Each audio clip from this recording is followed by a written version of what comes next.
তো কালী পুজোর অনেকগুলো ব্লগ তোমাদের সাথে আমি শেয়ার করে ফেললাম, আর চলে এসেছি পুজোর একদম লাস্ট পর্যায়ে, যেখানে 108টা প্রদীপ, 108টা নৈবেদ্য এগুলো লাগে। আর 108টা নৈবেদ্য তো সাজানোর ব্লগ তোমাদের সাথে আগেই শেয়ার করেছি। তো এখন সেগুলো মায়ের কাছে দিতে যাচ্ছিলাম, আর দুটো থালা এত ভারী ছিল আমি নিয়ে নড়তে পারছিলাম না, তাও মোটামুটি গেছি। আর তারপরে প্রদীপ সাজানোর জন্য আগে আগে প্রদীপও সাজিয়েছি, আর তার আগে পদ্ম দেওয়ার জন্য মায়ের ঘটে সেই পদ্ম ফুটাচ্ছিলাম।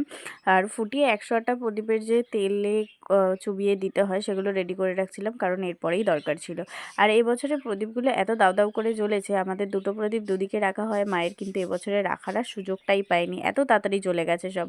তো যাই হোক, মা হয়তো পাশ থেকেই চেয়েছে, হয়তো চাইনি ওদিকে রাখা হোক। মা যা চায় তাই কিন্তু হয়, এর থেকে এদিক ওদিক কিছু হওয়া যাবে না।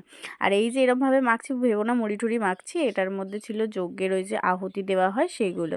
তো সেইগুলো ভালো করে ঘি ঠি দিয়ে মাখছিলাম। আর যজ্ঞ করার পরে আমাদের পুজো শেষ, আর লাস্ট অবধি